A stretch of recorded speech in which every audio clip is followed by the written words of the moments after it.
Namaste. You are listening to Son of Satan by Abhijit Chakraborty, narrated by Mridweeka Tripathi on BuCAudio.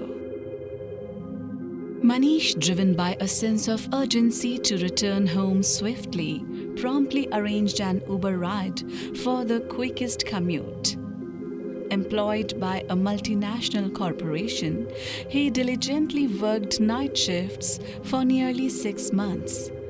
Despite the demanding schedule, Manish found solace and happiness in the company of his wife Tanya and their delightful 5-year-old son. Every night during his break, Manish's wife called him for a brief chat.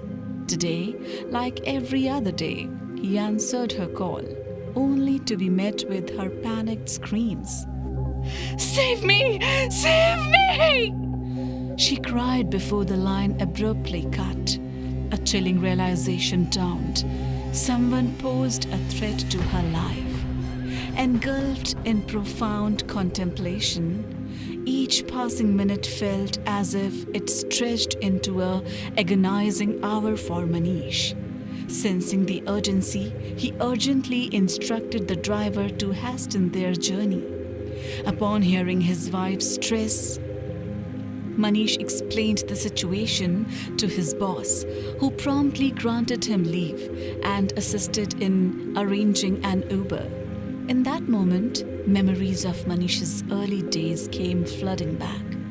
Following graduation, Manish embarked on a job search, swiftly securing a position in his current company. Within 6 months of employment, he made the decision to marry his girlfriend, Tanya, whom he had been dating for nearly 7 years. While their families were aware of their relationship, Manish's parents chose to wait until he secured a job.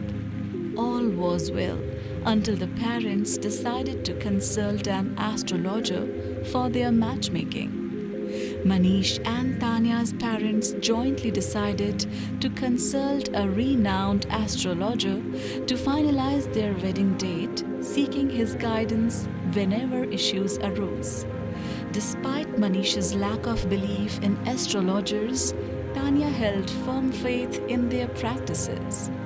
The astrologer, dressed in traditional attire, had a calm presence. His eye, carrying a hint of wisdom, observed the movements of the stars. A pendant shaped like a crescent moon hung around his neck, adding a touch of mystique. In his simplicity, he embodied the age-old practice of deciphering cosmic influences in his chamber. The astrologer's chamber was a quiet place adorned with dimly lit candles, creating a warm and mystical ambience. Charts and diagrams decorated the walls, illustrating the intricate dance of celestial bodies. A large wooden table stood at the center, cluttered with parchment, an ancient-looking compass, and perhaps a crystal ball. The air held a faint scent of incense, adding to the otherworldly atmosphere where seekers gathered to unravel the mysteries foretold by the stars. Upon examining Manish and Tanya's birth charts, the astrologer's eyebrows lifted almost an inch, prompting a curious gaze towards the concerned parents. "They have minimum compatibility. In future, Tanya will give birth to a son of Satan." Manish's father, well versed in scriptures, comprehended the grave implication of the term "son of Satan," causing him to sink onto the floor in disbelief. On the other hand, Tanya's father, unfamiliar with this concept, sought an explanation, his curiosity driving him to understand more about what was foretold. In response to his inquiry, the astrologer elaborated. "Satan, also recognized as a devil or Lucifer, is a figure in Abrahamic religions.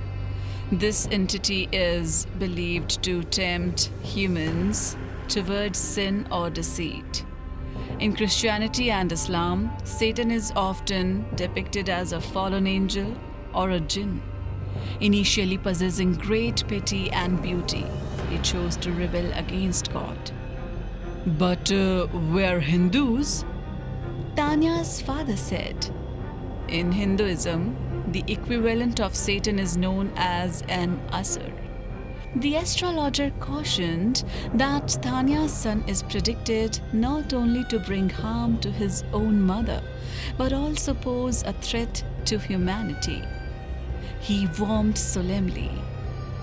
Upon hearing the ominous prophecy, they contemplated calling off their marriage. But Manish remained unconvinced. Seeking clarity, he consulted a doctor who reassured him that such a concept had no basis in medical science. Undeterred, Manish and Tanya decided to elope, renting a house and secretly tying the knot. Despite Tanya's efforts to make him understand, Manish's choice prevailed. The consequence was a rupture in communication with both sets of parents who disapproved of their secret marriage. 2 years later, Tanya had a baby boy, perfectly healthy. Seeing their son, Tanya realized the astrologer's predictions were false. They lived happily together in peace. Nearly a year later, upon learning that their son and daughter-in-law, along with their grandson, were leading a happy and uneventful life, Manish's parents decided to visit them. Tanya was overjoyed by her parents-in-law's surprise visit. They bestowed a gold chain upon their grandson and spent the entire day together. In the evening, while Tanya and her mother-in-law chatted in the kitchen, a sudden scream echoed from the bedroom. Rushing to the scene, they discovered Tanya's father-in-law on the floor, gasping for breath. It appeared that he had witnessed something unsettling. Tanya looked at her son. He was lying on the bed, engaged in solitary play. Witnessing the emergency, she immediately called Manish. As Manish arrived, they hurriedly took his father to the nearby hospital, where he was pronounced dead upon arrival. After Manish's father's mysterious death, doubts about the prophecy emerged. Tanya started suspecting her son, but Manish was reluctant to believe it. Every night, a dog went missing, and its half-eaten carcass was found the next morning. The driver brought the car to a halt. With the sudden cessation of the engine, Manish was jolted out of his reverie, realizing he had arrived home. Since his boss had already paid online, there was no need for him to pay the Uber driver. He swiftly exited the car and entered his rented house. Manish ran around searching for his wife Tanya in the dense darkness. Unable to locate anyone due to the lack of light, he decided to look for the switchboard, hoping to turn on the lights and find her.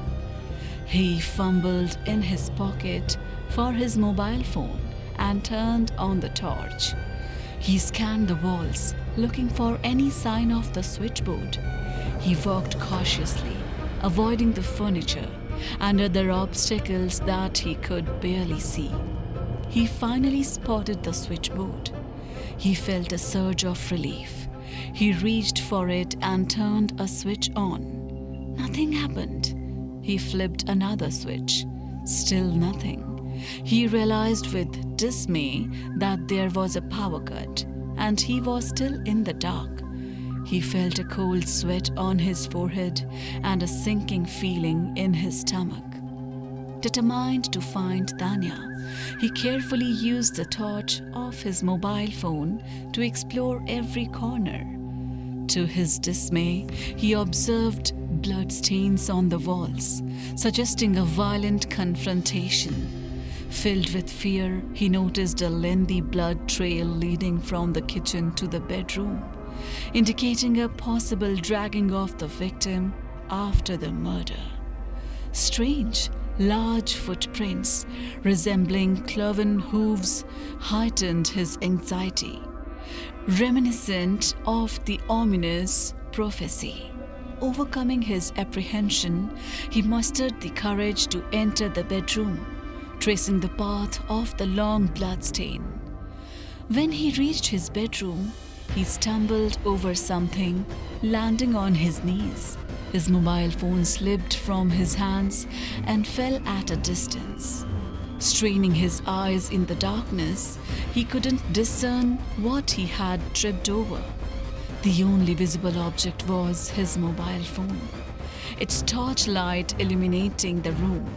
He crawled to retrieve it and directed the torch towards where he stumbled. In its light, he discovered his wife's lifeless body on the floor, without a head.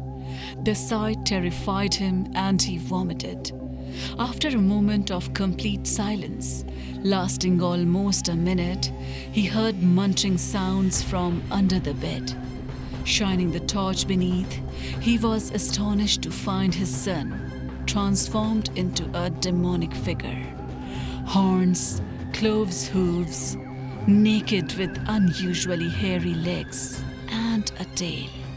His entire body was red, and before him lay a served head, half of which had been gobbled up. Manish recognized it as his wife's. His son, now resembling Satan, was eating one of the eyes. In sorrow, Manish screamed, and Satan, acknowledging him, lunged at Manish. The room filled with a powerful, agonizing scream. A minute later, the dense white smoke swiftly ascended from their rooftop, and dark clouds enveloped the entire sky. The rain that followed wasn't ordinary. It was acid rain. Relentlessly, it persisted for 25 days, a deadly force unleashed upon mankind.